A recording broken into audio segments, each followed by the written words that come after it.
Hola, ¿qué tal, hermanos? Es un gusto poder saludarlos nuevamente a través de este medio, en el segundo día de nuestra semana de consolidación. Y hemos de estudiar la creencia en este día, la creencia número 16, titulada La Cena del Señor. Una creencia extraordinaria que mientras más la conozcamos a profundidad, mucho más sentido cobrará el ritual en nuestras vidas. Nos dice Creencia de los Adventistas del Séptimo Día en la página 225. La Cena del Señor es una participación en los emblemas del cuerpo y la sangre de Jesús como expresión de fe en Él. Nuestro Señor y Salvador siempre participa de ella. Cristo está presente en esta experiencia de comunión para encontrarse con su pueblo y fortalecerlo.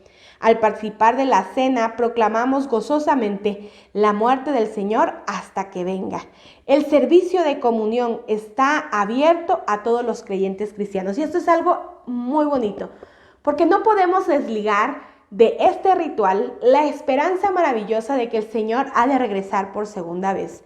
Recordemos y vamos a estudiar a lo largo de este día acerca de cómo se da, en qué contexto se da este ritual.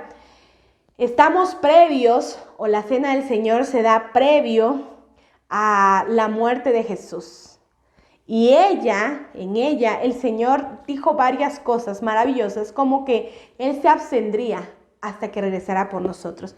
Así que cuando nosotros conmemoramos este ritual, recordamos que el Señor está absteniéndose para pronto celebrar la cena y las bodas del Cordero con nosotros. Vamos a ver qué dice la ordenanza de lavamiento de los pies. ¿Cuál era la costumbre de los israelitas al celebrar la Pascua? Recordemos que Jesús tiene la última cena con sus discípulos en previo a esta celebración especial que conmemoraba otro evento del cual los israelitas participaban. Y dice Éxodo 12, versículo 15, versículos 19 y 20. 7 días comeréis pan sin levadura, y así el primer día haréis que no haya levadura en vuestras casas, porque cualquiera que comiere leudado desde el primer día hasta el séptimo será cortado de Israel.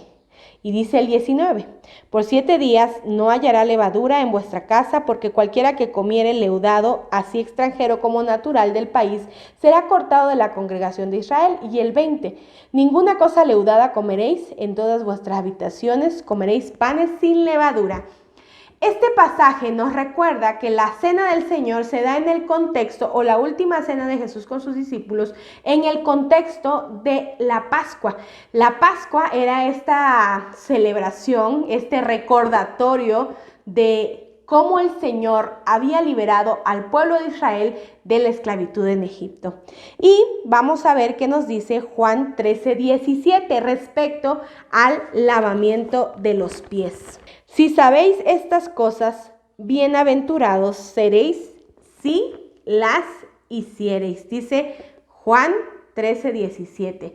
Es decir, nosotros ahora entendemos que el lavamiento de los pies y esta cena se dio en contexto de una celebración. Ahora nosotros lo volvemos una celebración que nos recuerda el regreso del Señor. En el momento previo a la celebración de la Cena del Señor, ¿qué causaba tristeza en el corazón de Jesús? Y vamos a ver qué dice Lucas 22, del versículo 15 al 16. Y les dijo: cuánto he deseado comer con vosotros esta Pascua antes que padezca, porque os digo que no la comeré más hasta que se cumpla en el reino de Dios. Y habiendo tomado la copa, dio gracias y dijo: tomad esto y repartidlo entre vosotros, porque os digo que no beberé más del fruto de la vid hasta que el reino de Dios venga. Y tomó el pan y dio gracias y lo partió y les dio diciendo: este es mi cuerpo que por vosotros es dado, haced esto en memoria de mí. Maravilloso pasaje. Y vamos a leer uno más que se encuentra allá en Mateo 18:1. En aquel tiempo los discípulos vinieron a Jesús diciendo: ¿quién es el mayor en el reino de los cielos?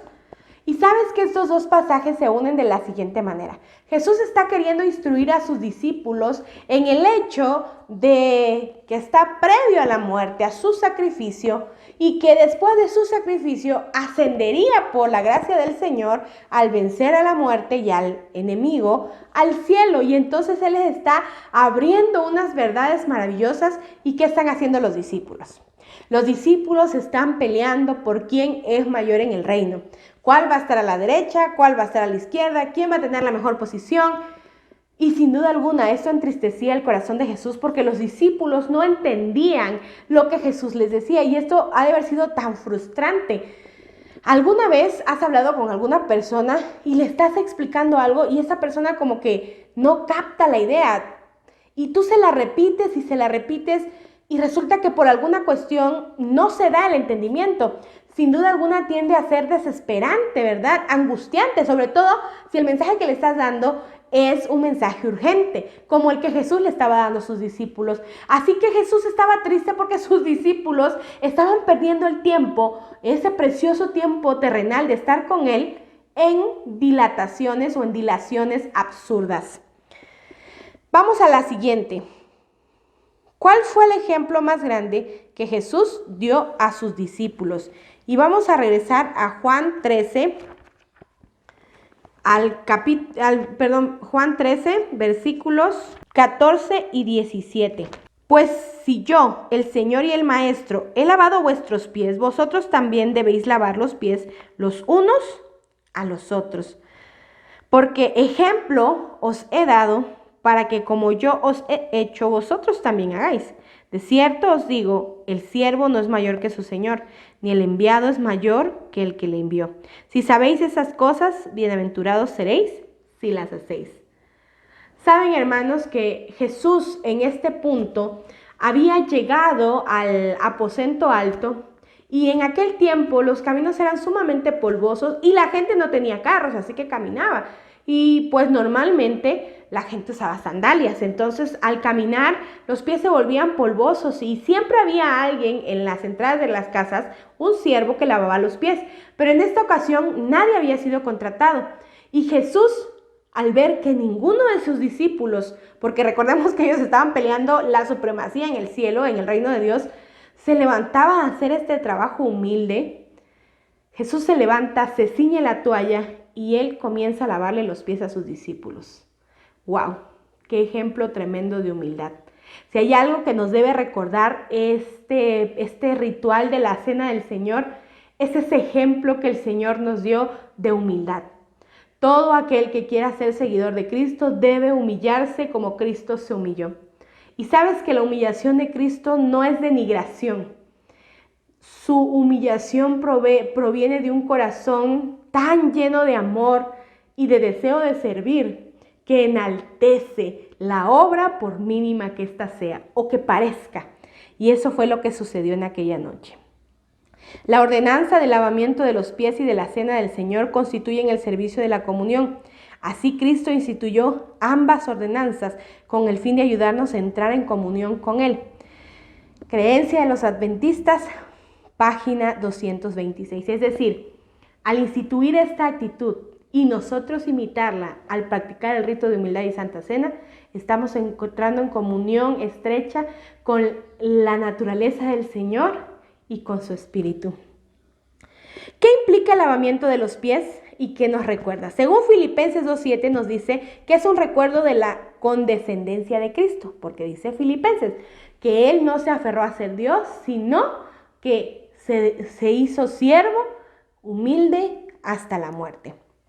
También tipifica una purificación mayor, porque te deshaces completamente del yo y adquieres la naturaleza de Cristo, según Juan 13:10. También nos muestra la comunión en el perdón, porque si nosotros participamos de la cena con rencores, entonces no tenemos una actitud correcta. Primero hay que arreglarnos unos con otros para poder participar. Y en ese momento el Señor lo estaba ejemplificando en Mateo 6, 14, 15 y Juan 13, 14. También implica comunión con Cristo y con los creyentes, según Filipenses 2:3.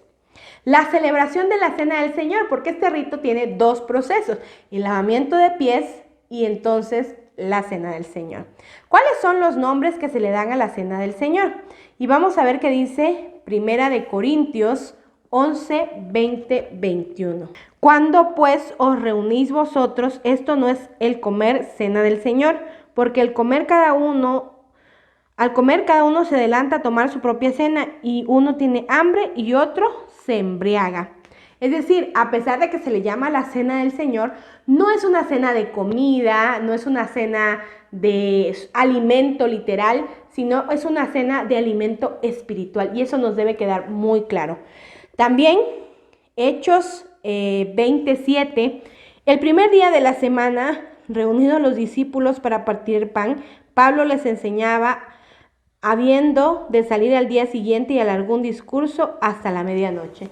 La Santa Cena del Señor es un momento de instrucción, es un momento de consagración y de unidad para aprender juntos como hermanos y como Iglesia de Cristo.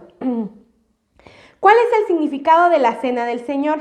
Según Éxodo 12, 3 y 8 y Juan 6, 54, es una conmemoración de la liberación del pecado. ¿Recuerdas que esta se instituyó en conmemoración de la Pascua?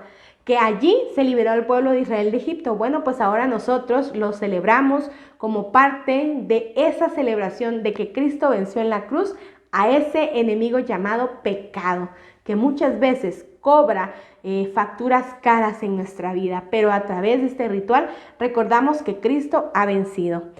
También dice, nos recuerda la comunión colectiva con Cristo, o sea, como hermanos nos unimos a Él, parte de una iglesia, según Mateo 26, 27, 28. Y por último, es la anticipación de la segunda venida. Sí, te digo, no podemos participar de la Cena del Señor sin recordar esa promesa de que el Señor se está absteniendo, que no ha de comer ni ha de beber ese vino hasta que volvamos a encontrarnos, según Apocalipsis 19:9. ¿Cuáles son los requisitos para participar de la Cena del Señor? Primera de Corintios 5:11. No absolutamente con los fornicarios de este mundo o con los avaros o con los ladrones o con los idólatras, pues en tal caso os sería necesario salir del mundo. Lo primero que tenemos que hacer como requisito es limpiarnos de estas situaciones que puedan ofender al Señor a través de nuestro deseo de ser transformados. Ese deseo nos permite estar en la posición adecuada de participar en el rito y el Señor hará esa purificación. Nuestro corazón lo único que necesita hacer es desear ser transformado. Jesús administró la comunión únicamente a sus seguidores profesos.